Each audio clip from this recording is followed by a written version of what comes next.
पांडवों ने अपना पूरा जीवन दांव पर लगा दिया, मगर उन्हें प्राप्ति क्या हुई? पांडवों ने एक एक करके पूरा जीवन दांव में लगा दिया, तो अंत में प्राप्ति क्या हुई?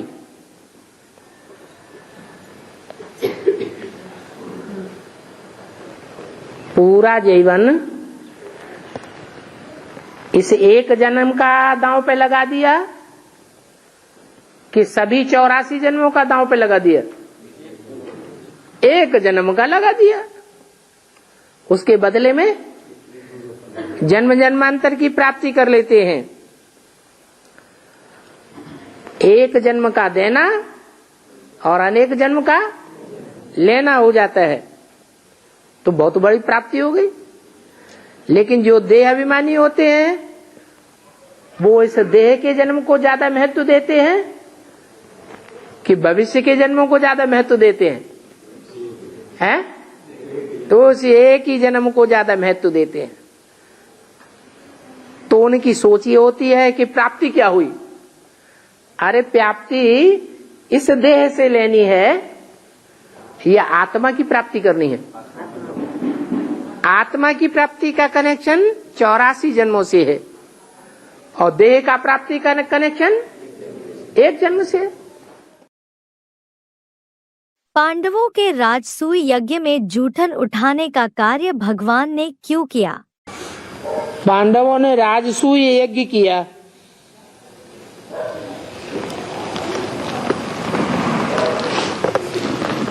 पहले ही किया कि अभी भी कर रहे हैं?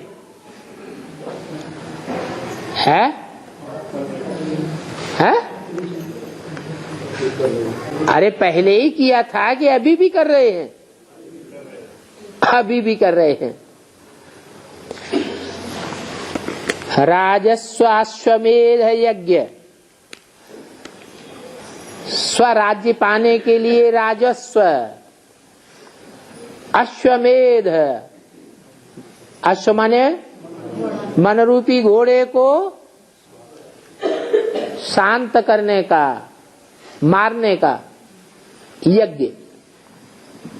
ये मन रूपी घोड़ा बहुत मनमानी करता है, इसको कंट्रोल करने का यज्ञ है। तो जब यज्ञ हुआ तो यज्ञ में ब्राह्मण भोजन करते हैं। क्या करते हैं? ब्राह्मण भोजन करते हैं। हद के भोजन की बात होगी या बेहद के भोजन की बात होगी? भोजन के बाद झूठी पत्तल उठाने का कार्य, पूरी साफ सफाई करने का काम स्वयं भगवान ने किया। इसका बेहद में अर्थ क्या है? उधर श्री कृष्ण के लिए ऐसे दिखाया है और शंकर के लिए कैसे दिखाया है कि जब यज्ञ होता है तो यज्ञ में आखिरी आहुति किसकी होती है?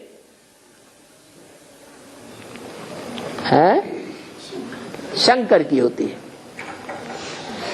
इसका मतलब कि जो शंकर भगवान है वो ही कृष्ण भगवान है।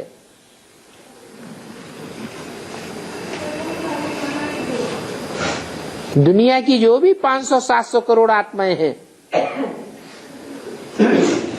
84 जन्मों में भोग भोग लेती हैं। भोग भोगने के बाद अंतिम भोग किसका लगता है? तो वो जूठन खाता है, जूठन उठाता है या सुच्चा सुच्चा खाता है? जूठन उठाता है। बाबा भी मुरली में बोल देते हैं। बाबा को तो इस आखिरी जन्म में सड़ी सड़ाई सजनियां मिलती हैं।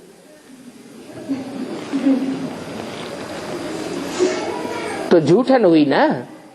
राम की जीवन कहानी किनकी बुद्धि में जास्ती चलेगी? जो कहानियां, कथा कहानियां रामायण की बनाई हैं, वो किस समय की यादगार है? संगम युग की यादगार है। अब संगम युग में बाबा किस लिए आते हैं? दैवी बुद्धि बनाने के लिए। तो जो कथा कहानियों की बातें हैं राम के जीवन की, वो आसुरी बुद्धि वालों की बुद्धि में ज्यादा चलेंगी या दैवी बुद्धि वालों की बुद्धि में ज्यादा चलेंगी? हैं? दैवी बुद्धि वालों की बुद्धि में ज्यादा चलेंगी। अरे राम की जो कथा है, जो भी उपन्यास बन गया, नॉनसेंस बातें रामायण में लिखी हुई हैं, वो यादगार कहाँ की है? संगम युग की। तो जो भी बातें लिखी हुई हैं, उन बातों में झरमुई में, जगमुई में किनकी बुद्धि जावेगी? राम संप्रदाय वालों की जावेगी या रावण संप्रदाय वालों की जावेगी?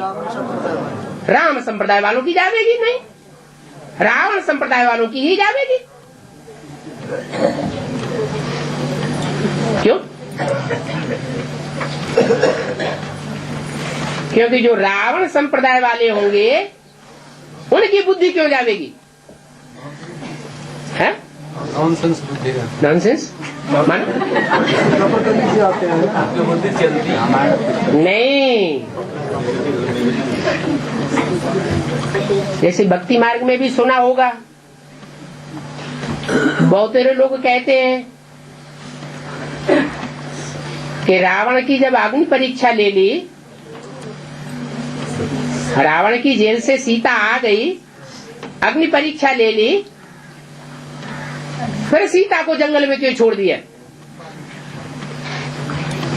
ये सीता के साथ न्याय किया या अन्याय किया? अन्याय किया। तो भक्तों ने ग्लानि की या राम की महिमा की? ग्लानि की ना। यहाँ भी ब्राह्मणों की दुनिया में इन बातों की शूटिंग होती है या नहीं होती है? कैसे?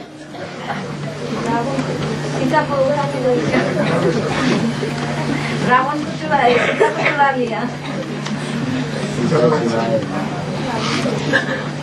जो दैवी संप्रदाय हैं उनकी बुद्धि एक में लगेगी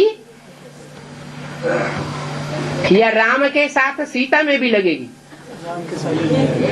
दैवी संप्रदाय वालों की बुद्धि। क्या हुआ क्या नहीं हुआ, जब एक में निश्चय बुद्धि है कि एक ही हमारे लिए सब कुछ है, वो ही हमारे लिए भगवान है, और भगवान कभी झूठा कार्य नहीं कर सकता, तो वो राम की या सदगुरु की महिमा ही करेंगे या ग्लानि करेंगे? महिमा ही करेंगे, ग्लानि नहीं कर सकते। लेकिन शूटिंग तो होती है, तो किसके द्वारा शूटिंग होगी? राम संप्रदाय के द्वारा। जो रावण संप्रदाय के होंगे वो ही पर चिंतन करेंगे, ऐसा क्यों हुआ, वैसा क्यों हुआ, ये हुआ वो हुआ, ये तो ठीक नहीं हुआ।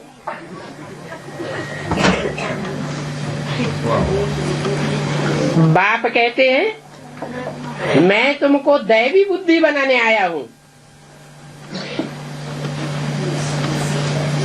तो देवता बनना चाहिए ना। मुरली में तो बता दिया, क्या बता दिया? देवी के पुजारी होते हैं रावण संप्रदाय। अगर देवी में ही बुद्धि लगी रहे और देवता को भूल जाए, क्या नारा लगाते हैं? जय माता दी। तो किसे में बुद्धि लगी? माता में बुद्धि लगी, और पिता को भूल गए।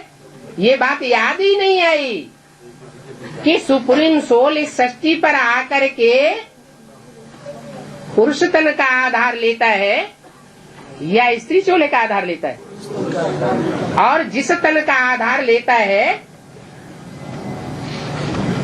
उसके संपूर्ण बनने पर दुनिया में कोई भी उसकी ग्लानि नहीं करता और शास्त्रों में भी उसकी कोई ग्लानि नहीं है। और घर घर में कथा भी गाते हैं उस एक की, क्या? सत्यनारायण की कथा। न सत्य लक्ष्मी की कथा, न सत्य जगदम्बा की कथा। किसकी कथा? सत्यनारायण की कथा गाते हैं। पहले पहले भक्ति करने वाले पहले पहले ज्ञान उठावेंगे, तो विक्रमादित्य की आत्मा ने पहले ज्ञान क्यों नहीं उठाया? जिन्होंने पहली पहली भक्ति शुरू की होगी वो ही यहाँ आकर के ठहर सकेंगे। भक्ति के हिसाब से तुम बच्चे आते हो। जिसने बहुत भक्ति की होगी वो पढ़ाई भी बहुत अच्छी तरह पढ़ेंगे। कम भक्ति करने वाले कम पढ़ेंगे। जिसने बहुत भक्ति की होगी वो तुरंत चटक पढ़ेंगे। कभी पढ़ाई का क्लास मिस नहीं करो, क्योंकि भक्ति का फल जरूर मिलता है। जिसने बहुत भक्ति की है उनको पहले जरूर मिलना चाहिए। इसने ही पहले पहले सोमनाथ का मंदिर बनाया होगा।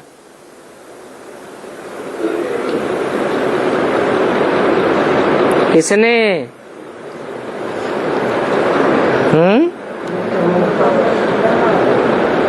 ब्रह्मा बाबा ने विक्रमादित्य के रूप में सोमनाथ का मंदिर बनाया। तो ज्ञान भी पहले कौन लेता है? ब्रह्मा बाबा ज्ञान लेते हैं। अभी ज्ञान लिया है तो ये बात तो झूठी हो गई है। पहले पहले सोमनाथ का मंदिर बनाकर किसने भक्ति की? कहते विक्रमादित्य राजा ने सोमनाथ मंदिर बनाया। विक्रमादित्य कृष्ण की ही आत्मा है। तो जो पहले पहले भक्ति करता है वो पहले पहले ज्ञान भी लेता है। परंतु क्या कृष्ण की आत्मा ने ज्ञान लिया? बाप को पहचाना है या अपन को ही गीता का साकार भगवान मानता है?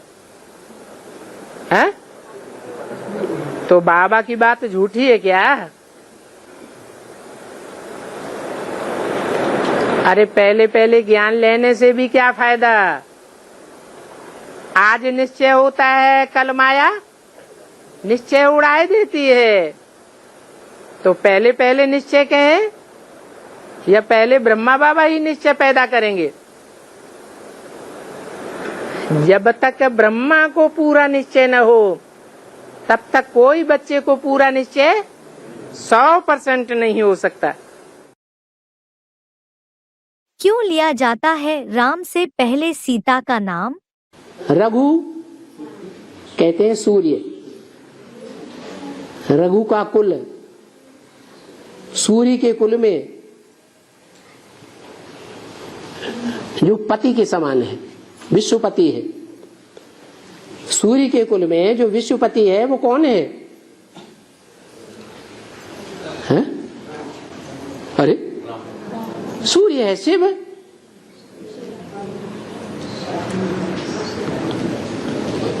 और जो राम वाली आत्मा है वो उसका बच्चा है, जो विश्वपति बनता है, शिव तो नहीं बनता। तो वो हो गया रघुपति। सूर्यवंश का पति कौन हुआ? राजा राम। पतित पावन, पतितों को पावन बनाने वाला सीताराम। सीता का नाम पहले क्यों दे दिया? क्योंकि राम भी पावन तब तक नहीं बन सकता जब तक सीता उसकी सहयोगी न बने। राम के भी पुरुषार्थ रूपी धनुष को, शरीर रूपी धनुष को उठाने वाला पहले कौन? रावण तो नहीं उठा सका। रावण माने इब्राहिम, बुद्ध, क्राइस्ट, गुरु नानक या उनके फॉलोअर्स कोई नहीं उठा सके उतना पुरुषार्थ रूपी धनुष। तो शरीर रूपी जो धनुष है,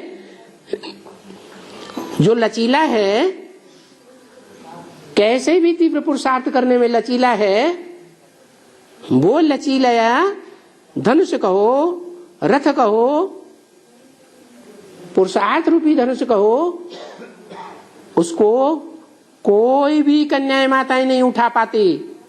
रावण भी नहीं उठा पाता। किसने उठाया? जिसने बड़े आराम से उठा लिया। वो कौन है? सीता। सीता ने उस पुरुषार्थ रूपी धनुष को बड़े आराम से उठा लिया। तो जिसने उस शरीर रूपी धनुष की अच्छी परवरिश करके दिखाई, उस परवरिश करने में साहब से आगे गई,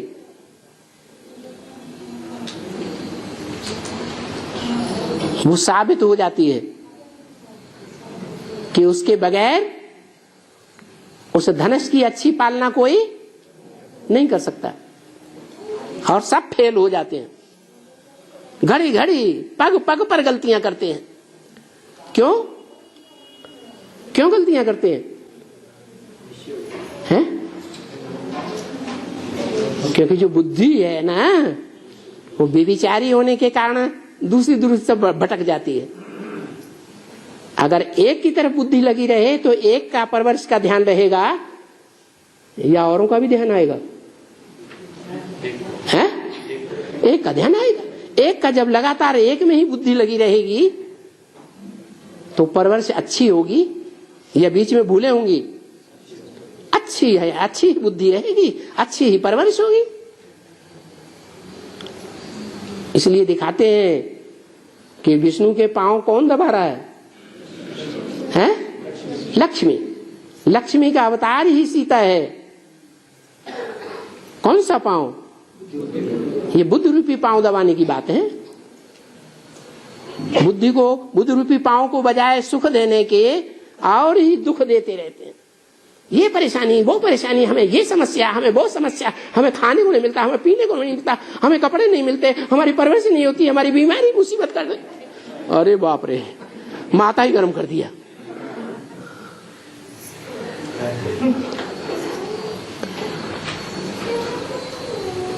ब्लड प्रेशर ही चढ़ जाता है। राष्ट्रीय गीत और राष्ट्रगान में क्या अंतर है? राष्ट्रीय गीत, हाँ, और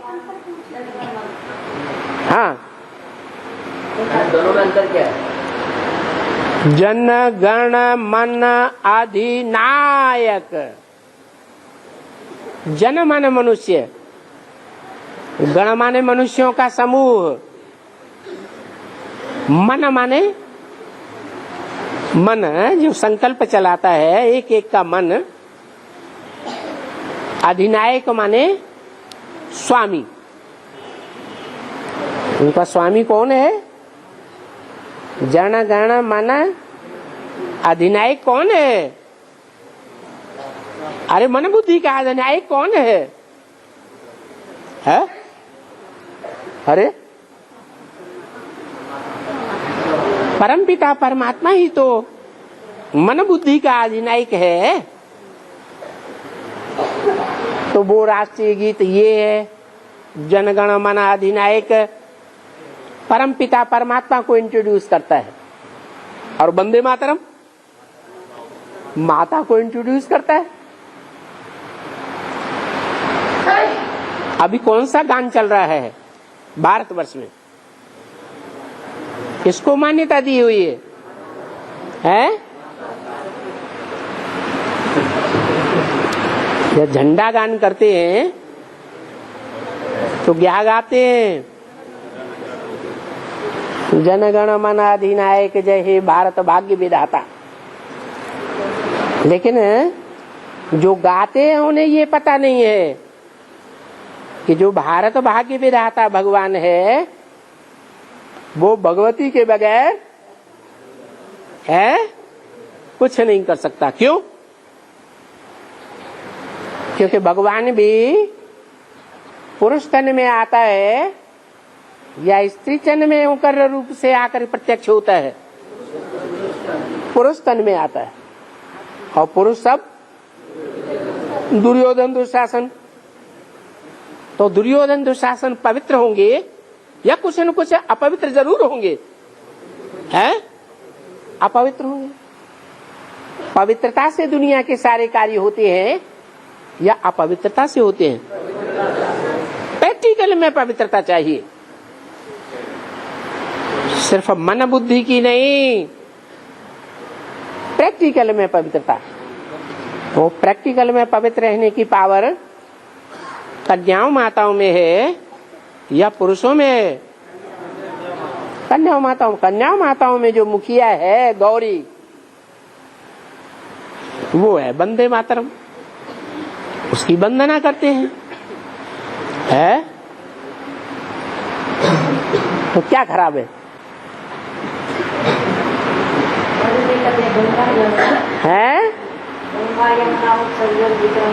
हाँ, उसमें तो सब समाई हुई है। भारत माता में,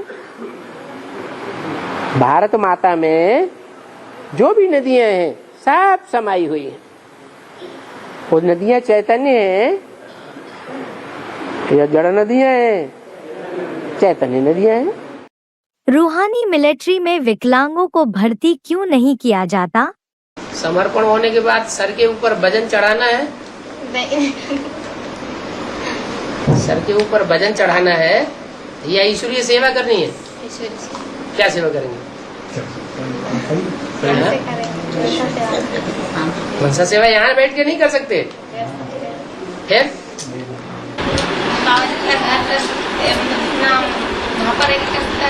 रूहानी मिलिट्री चाहिए। मिलिट्री में अंधे लूले लंगड़े लिए जाते हैं क्या? हैं? नहीं लिए जाते हैं, तंदुरुस्त लिए जाते हैं। स्वयं कर सकते हैं तो एक तो वृद्धाश्रम बनाना पड़े शिव बाबा को, ढेर सारी गुड़ियां इकट्ठी हो जाएंगी। एक विकलांग आश्रम बनाना पड़े, ढेर सारे विकलांग इकट्ठे हो जाएंगे। उन विकलांग आश्रमों के लिए, वृद्धाश्रमों के लिए तो भीख मांगते हैं। यहाँ तो क्या है, अपने तन मन धन से अपने लिए विश्व की बादशाही स्थापन करते हैं। क्या तन भी लगाना है, अपना तन भी लगाना, धन भी लगाना, अपना मन भी लगाना। और कन्याओं के पास तो धन तो होता ही नहीं, और अगर विकलांग है तो तन भी नहीं है। तो इसलिए ईश्वरीय सेवा तो विकलांग है तो यहाँ रह करके भी कर सकते हैं, और वहां तो संस्कारों की टक्कर ज्यादा होगी। कहाँ? जो सरेंडर्ड वर्ग है उसमें दुनिया की सब तरह की चुनी हुई आत्मा इकट्ठी हो रही है, हर धर्म की चुनी हुई आत्मा इकट्ठी हो रही है। वहाँ संघर्ष जास्ती होगा और यहाँ संघर्ष बाहर की दुनिया में फिर भी कम है। ज्ञान को वैल्यू देने की युक्ति क्या है और उससे क्या फायदा होगा? उन्हें पूछा है, ज्ञान को जो वैल्यू देंगे वो जन्म जन्मांतर सुखी रहेंगे क्या? नहीं तो वैल्यू देना माना क्या? ज्ञान को वैल्यू देना माना श्रीमत की कदर करना। बाबा ने जो भी महावाक्य बोले वो सारे ही ज्ञान रतन हैं। उन ज्ञान रत्नों को जीवन में धारण करना माने वैल्यू देना। जितना हम धारण करेंगे उतना ही औरों को धारण करा सकेंगे। धारण करने वाले यहाँ ज्ञान रत्नों को धारण करते हैं और वहां जन्म जन्मांतर स्थूल धन के अधिपति बनेंगे। अर्थात ये ज्ञान रतन ही स्थूल रतन बन जावेंगे। ये जन्म जन्मांतर की बात है, एक जन्म की बात नहीं है। ये बाप का बड़े से बड़ा वर्षा है। बाप है निराकार, तो उसका वर्षा भी कैसा है? अरे बाप इस सृष्टि पर आता है तो क्या धन संपत्ति मैलमाड़ियां लाता है? ज्ञान रतन ही देता है। निराकार बाप की ये निराकारी धन संपत्ति है। इसको अपने जीवन में जो जितनी वैल्यू देगा उतना बड़े से बड़ा साहूकार बनेगा और जन्म जन्मांतर बनेगा। एक दो जन्म की बात नहीं है। अथवा तो जैसे यहाँ जब जब जैसी जैसी शूटिंग करेगा वैसी प्राप्ति करेगा। श्री कृष्ण का जब जन्म होगा तो 16,000 नसें नाड़ियों से कनेक्शन कट होने की निशानी क्या देखने में आवेगी? जब बच्चे का जन्म होता है ना, तो माँ के पेट से जो 16,000 नसें नाड़ियों से उसका कनेक्शन रहता है ना, वो कट हो जाता है। तो यहाँ पे जब संगम में कृष्ण का प्रत्यक्ष जन्म होगा तो उसका 16,000 नसें नाड़ियाँ कैसे कट होगा? नष्टो मोहा संति लब्धा। अभी वो आता है तो बार बार दौड़ के वहीं जाता है। और 16,000 से कट कैसे होगा? हैं? 16,000 नसें नाड़ियों से कट कैसे होगा? हाँ, एक शिव बाबा दूसरा न कोई। बाप अकेला इस स्टेज पर जावेगा या बच्चे के साथ जावेगा? किस स्टेज पर? एक शिव बाबा दूसरा न कोई। ऐसा नष्टो मोहा बनना है या नहीं बनना है? तो बाप अकेला बनेगा या बच्चे के साथ बनेगा? बच्चे के साथ। तो बाप को तो मालूम है मेरा बच्चा कौन बनने वाला है। 16,000 नसें नाड़ियों से तो दूर हो गया ना, फिर नसें नाड़ियों का हाल क्या होगा? नसों नाड़ियों का हाल क्या होगा? नसें नाड़ियाँ वो नाभि से जुड़ जाएंगी। कनेक्शन कट हो जाएगा तो दूर हो जाएगा। हाँ, उससे दूर हो जाएगा लेकिन नाभि से जुड़ जाएगा। 16,000 नसें नाड़ियों का कनेक्शन कहाँ जुड़ जाता है? नाभि से। नाभि कौन? लक्ष्मी। यादव सेना भगवान की सेना थी, तो फिर यादवों और पांडवों में क्या अंतर था? यादव सेना बहुत पावरफुल थी।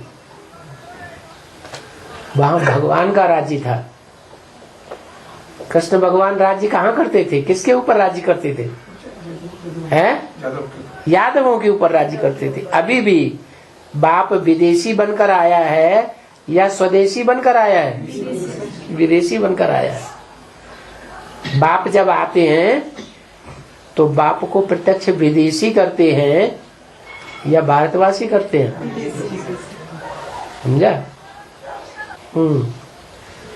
फिर पांडव और यादव एक ही हो गया। फिर यादव एक नहीं हो गए। मतलब 3 सेना। यादव जो है वो भगवान की बात को नहीं मानते हैं भगवान की प्रजा, लेकिन भगवान की बात नहीं मानते हैं। और पांडव भगवान की बात मानते हैं। ये अंतर है। यादवों की सेना को भगवान ने अपनी सारी सेना कौरवों को दे दी। हमारी सारी सेना, सारी धन संपत्ति तुमको हम दे रहे हैं। मैं सिर्फ पांडवों की तरफ हो जाता हूँ। पास विद ऑनर होने वालों की नींद को योगयुक्त अवस्था में किस हिसाब से गिना गया है?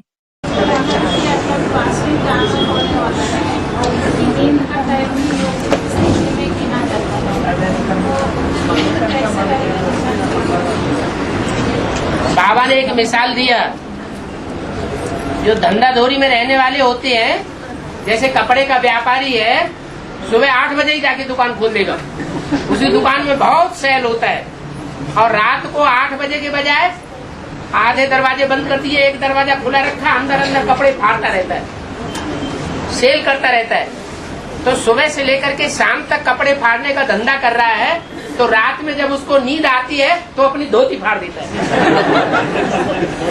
तो जब ये उतना हो सकता है, तो जो सुबह से लेकर के शाम तक ईश्वरीय सेवा में ही लगा रहेगा, उसको फुर्सत ही नहीं मिलेगी ईश्वरीय सेवा के सिवाय, तो रात में सोएगा तो उसकी नींद कैसी होगी? है? योगी सो सहयोगी। जो योगी होगा वो क्या होगा? सहयोगी होगा। योगी नहीं होगा तो सहयोगी भी नहीं होगा। और किसका सहयोगी बनना है? बिंदी का नहीं, बिंदी का। चोटी के ब्राह्मणों को कैसे पहचाना जा सकता है? ब्राह्मणों को जो चोटी होती है वो माथे में सबसे ऊपर है, तो तुम हो चोटी के ब्राह्मण।